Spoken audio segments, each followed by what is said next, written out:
Hey, Jarek here, and this is the Colonel Wasp 76.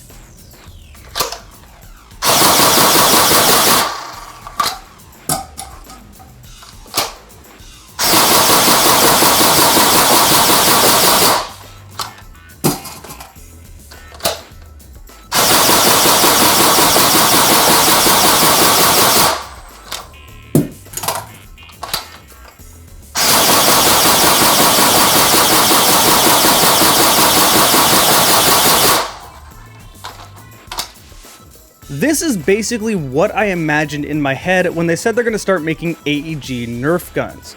Now the BK1 and the Challenger are quite over-designed. They're pretty complicated, and as a result they can be really unreliable.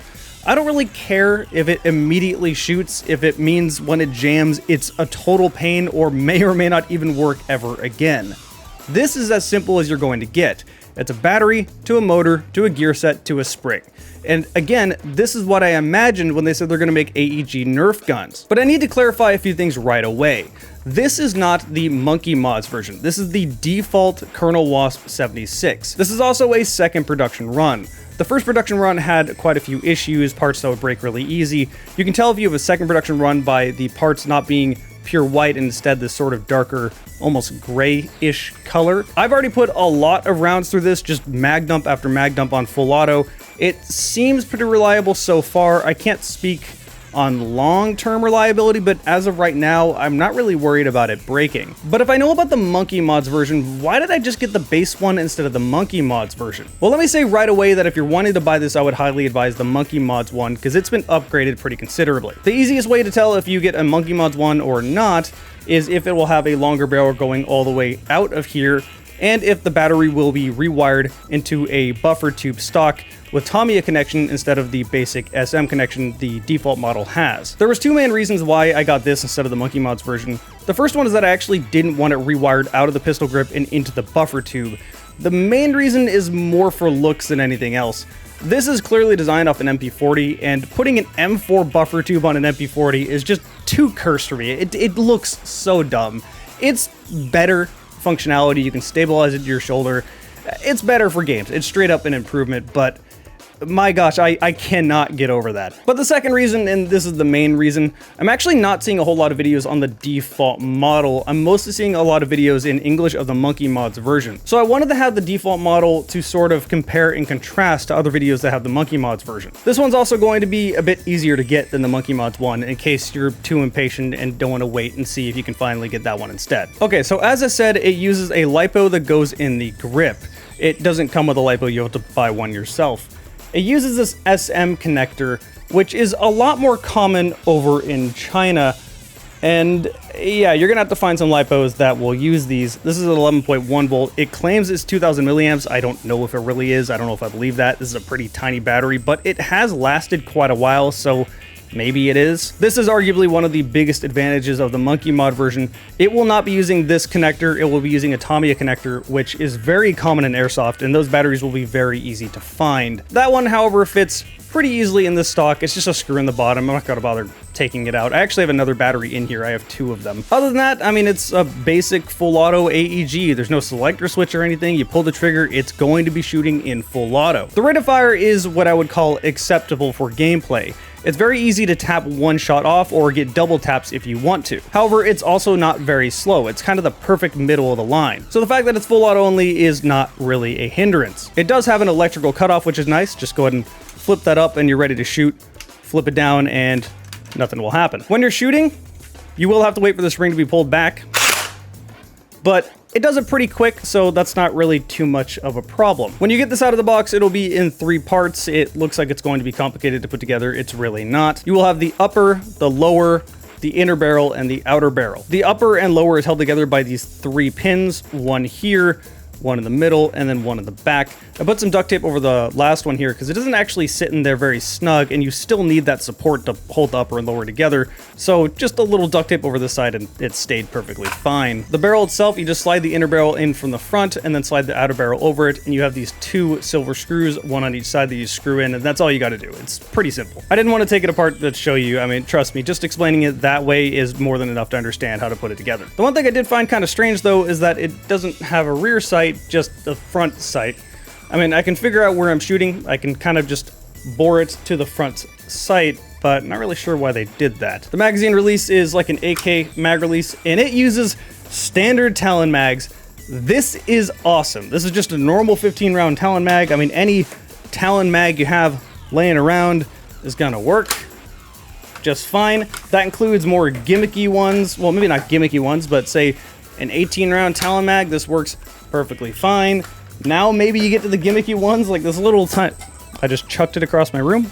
Sorry, I got too excited. Like this little tiny 6-rounder that came with my Dragonfly, that actually works perfectly fine in this.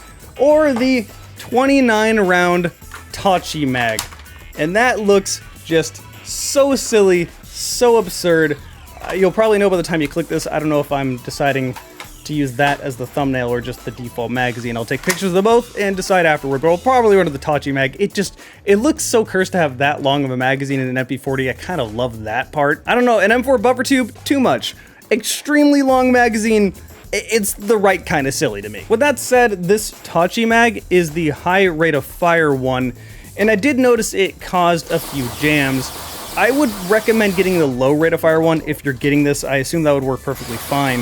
With any of the regular 15 rounders or 18 rounders, I had no jams at all in this, but I had quite a few with this mag in particular, and I had one with this as well, but I think that was just a fluke. As for darts, thankfully it is nowhere near as picky as other AEGs. I will throw you to past Jarek for that. I have 3 identical 15 round Talon mags loaded with what I think are the most common darts you're going to find.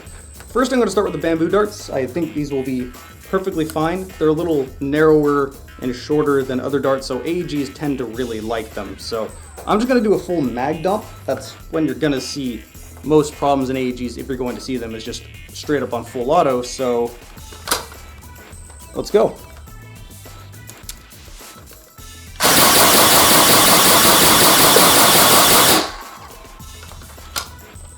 So yeah, mag dumped that perfectly fine, didn't have any jams. It didn't seem to be the most accurate, it seemed to kind of go all over the place, so I'm interested to see how much the other stuff will change. Let's go to Worker Gen 3s. These are Worker Gen 3s. I know it's hard to find them in other colors other than red and purple, but these are the glow-in-the-dark ones. Other than that, it's identical. I think these have kind of become the industry standard over the last, I don't know, 5 years or so. I like them a lot. They're the ones I usually run with.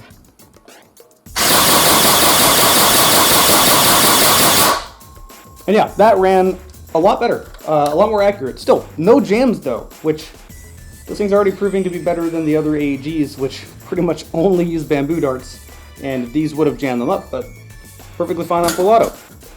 Last one is sort of the industry standard in North America. These are Adventure Force Pros. You can buy these pretty much anywhere, again, at least if you're in North America.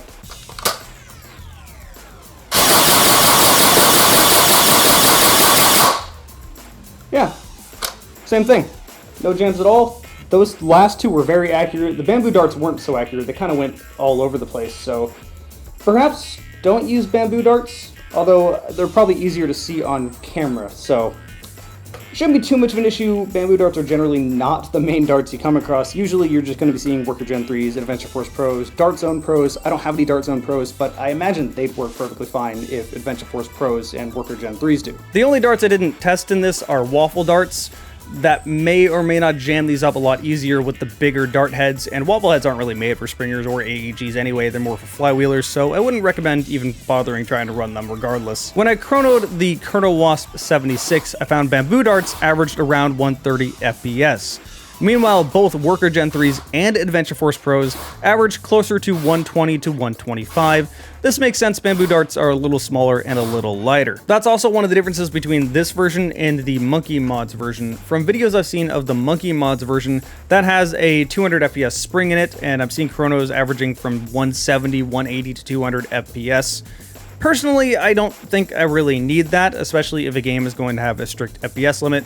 130 is kind of the average for flywheelers, and staying around that is good for me. So where does this leave me with the Colonel Wasp 76? Well, we finally have an AEG that I really like.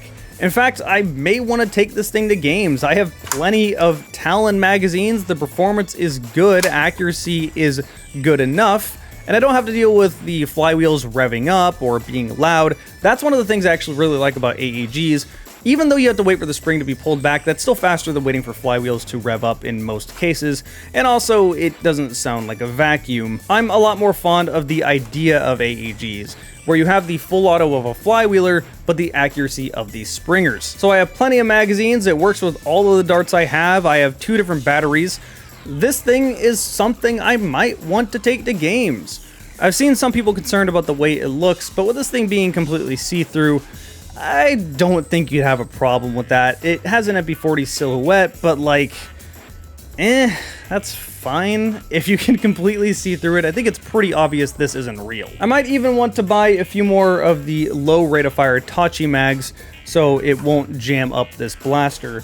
I guess that's something I can say. I mean, like I said earlier, this one kind of did jam this up quite a bit, but when this thing jammed, it wasn't quite as catastrophic as the Challenger or the BK1 or even the Edge. Like when those jammed up, I mean, they really jammed up the whole damn gearbox, and it's just a pain to deal with. This one, on the other hand, when it jams up, it just kind of munches all of the darts into the barrel, and it really does munch up these darts. Like, it tears it apart if you get a jam. I will say, designing this after an open bolt SMG is pretty brilliant. There's so much space in here for the spring to go, and if it does jam, you have this big empty space where the chamber would be to get your finger in there and unjam darts, then use an unjamming rod to push the rest out, and they all fall out of the magwell really easy. Jams were never really that big of an issue.